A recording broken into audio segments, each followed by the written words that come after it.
Assalamualaikum warahmatullahi wabarakatuh. Halo, selamat datang di Nalar Santri Amsilati. Santri menalar, dunia mendengar.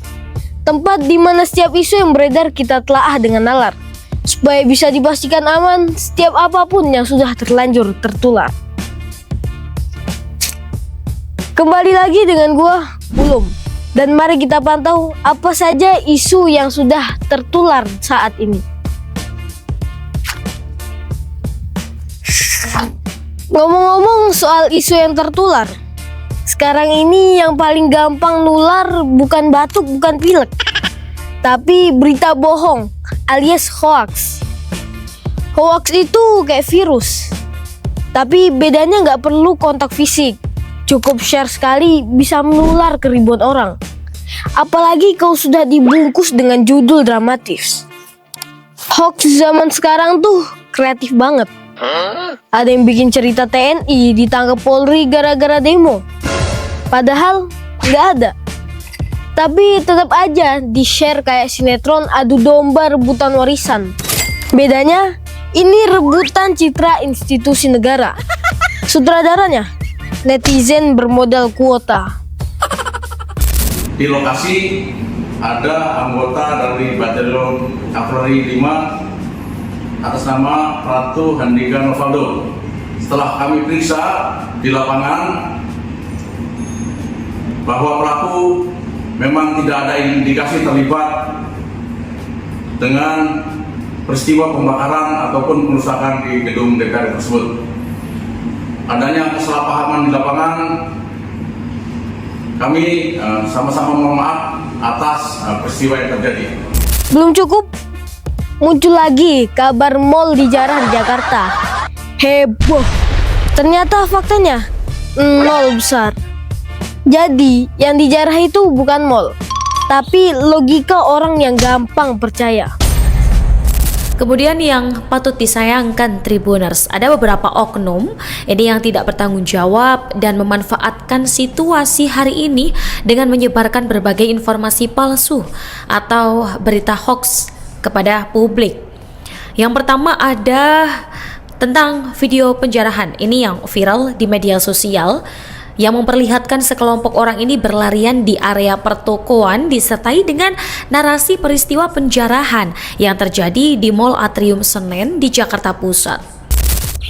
Lanjut, pada puncaknya Menkominfo sampai ngaku hoax lagi banjir pas demo. Medsos udah kayak pasar malam, rame, lampunya kelap-kelip, tapi separuh pedagangnya tipu-tipu. Ada yang jual emas, pas dibuka isinya karet gelang. Bedanya, di medsos yang dijual bukan barang, tapi kebohongan. Menteri Komunikasi dan Digital Menkomdij Mutia Hafid mengungkapkan lonjakan laporan masyarakat terkait hoax, provokasi, hingga ajakan anarkis di ruang digital selama aksi demo memanas dalam beberapa hari terakhir. Intinya, setiap kali ada demo, hoax selalu ikut demo juga. Dan dari fenomena itu, muncullah satu hobi favorit di era digital. Hobi yang murah meriah, tapi dampaknya mahal luar biasa.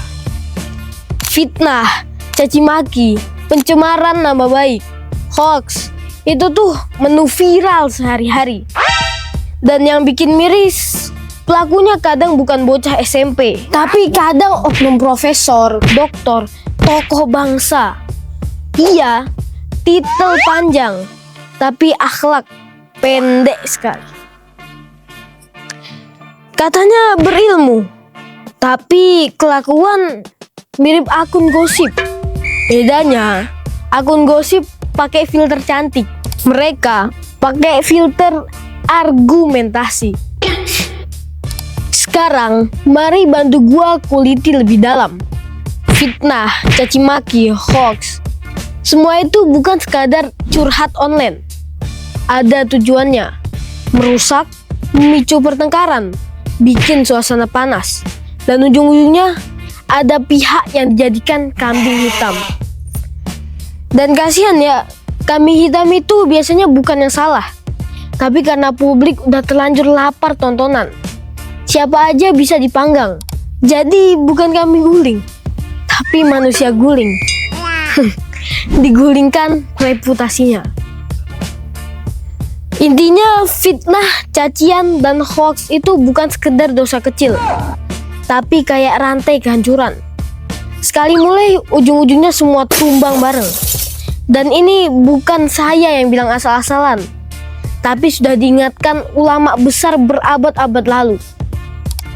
Qala al-Mawardiyu wal kadhibu jima'u kulli syarrin wa aslu kulli dhammin lisu'i awaqibih wa khubthi nata'ijih li'annahu yuntijun namimah wan namimatu tuntijul baghdha wal baghdha'u ta'ulu ilal adawah wa laysa ma'al adawati amnun wala rohah.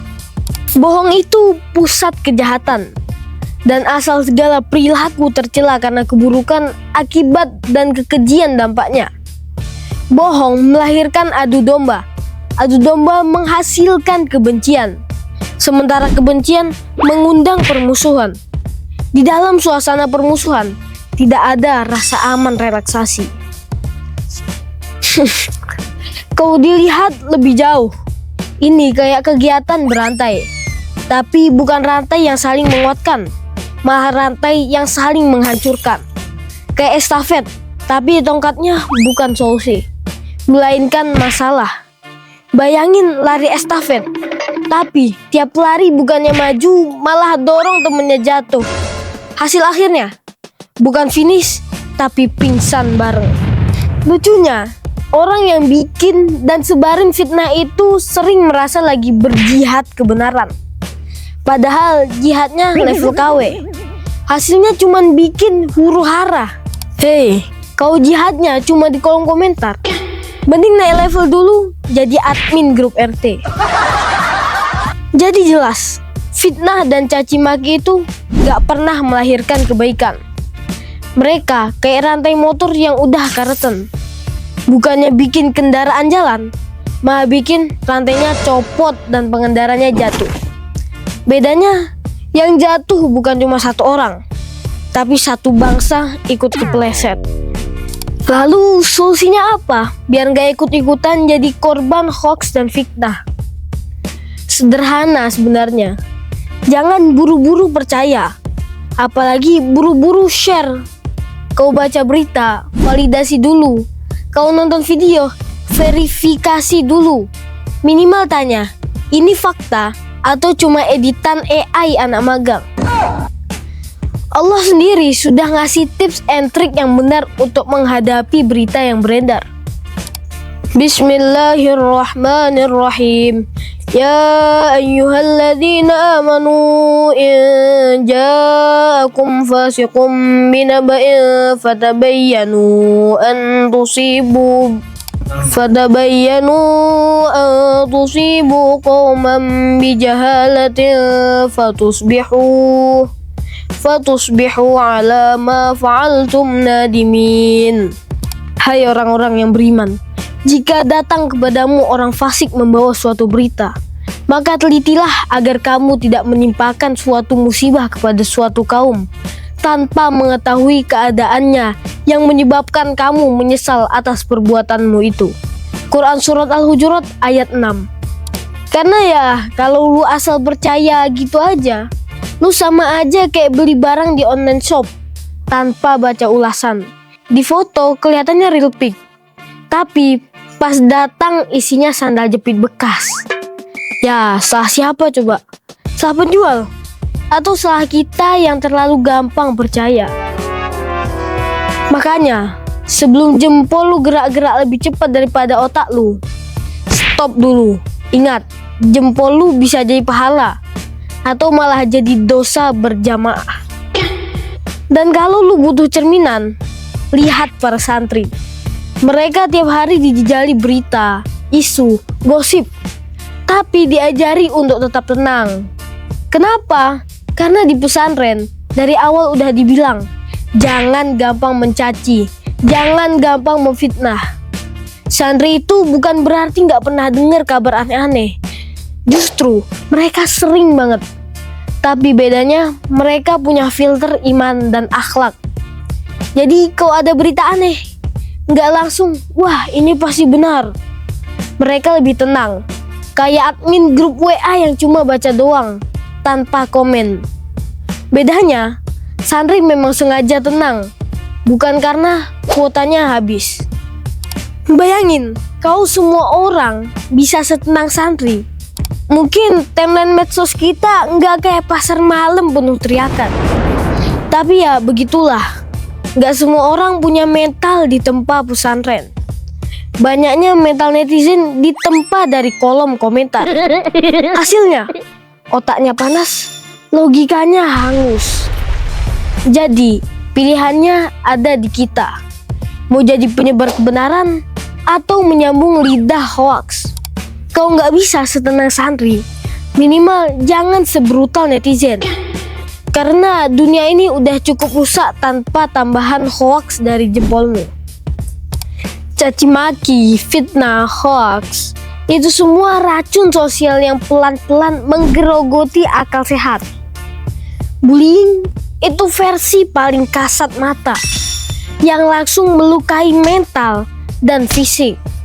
Bedanya tipis, sama-sama toksik, cuma beda kemasan. Nah, problemnya seringkali sorotan publik diarahkan ke pesantren, seolah bullying itu hanya milik dunia santri.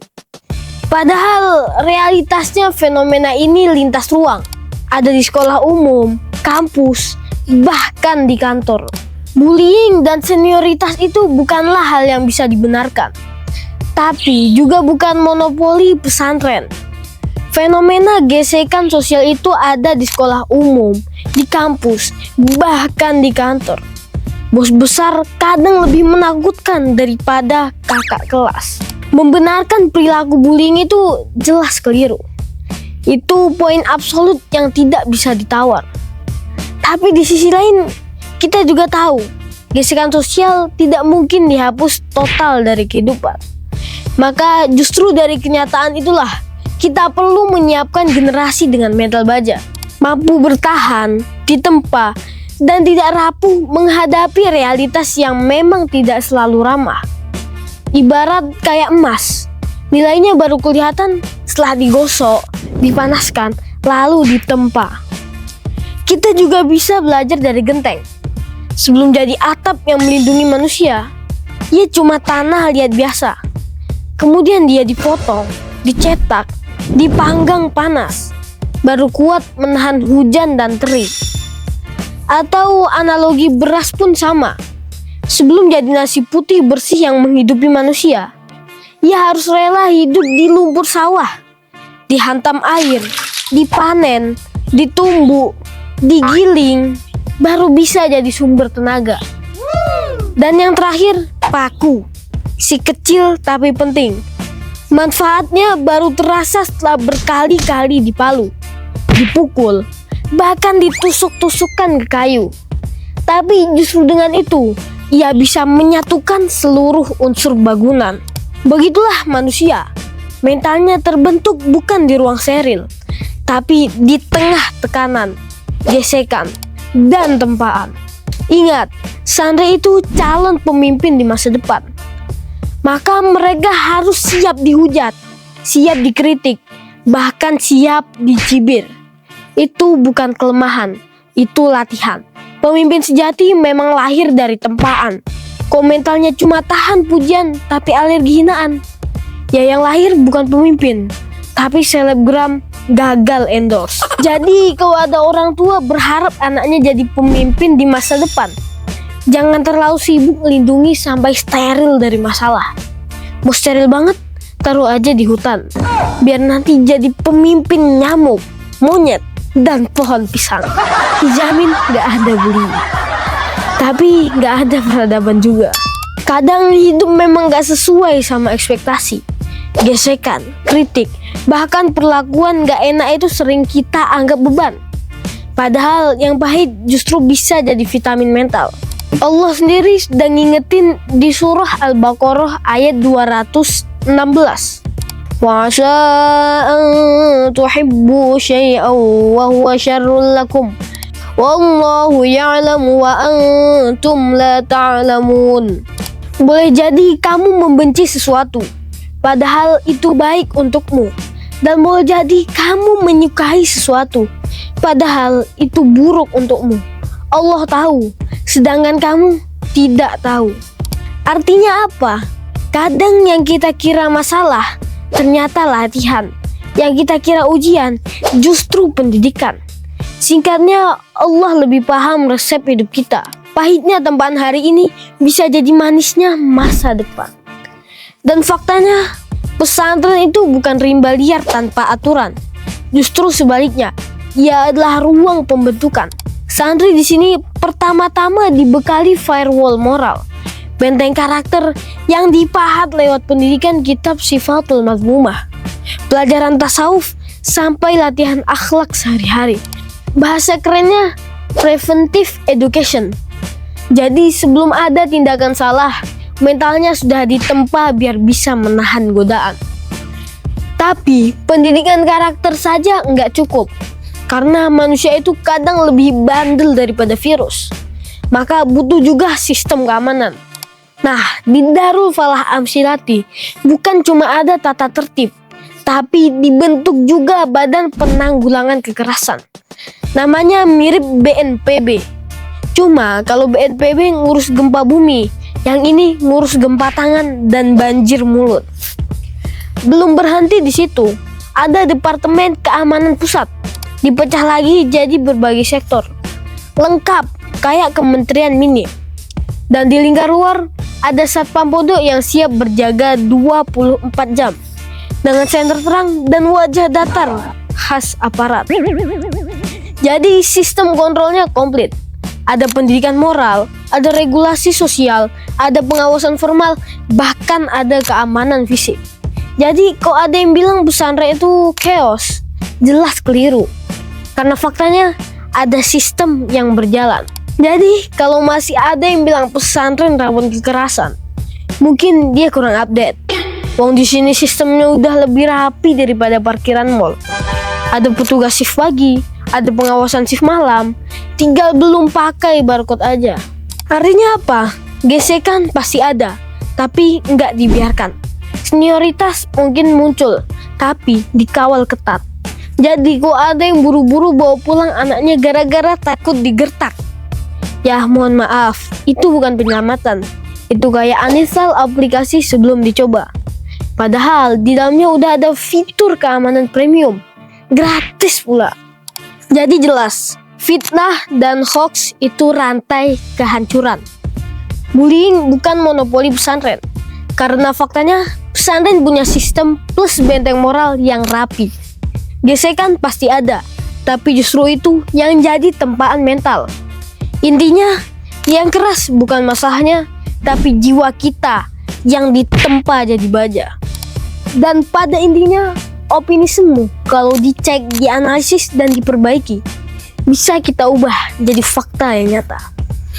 Makanya, menalar dahulu, menular kemudian.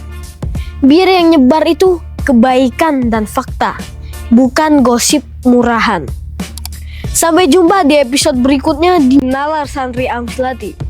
Santri menalar, dunia mendengar. Wassalamualaikum warahmatullahi wabarakatuh.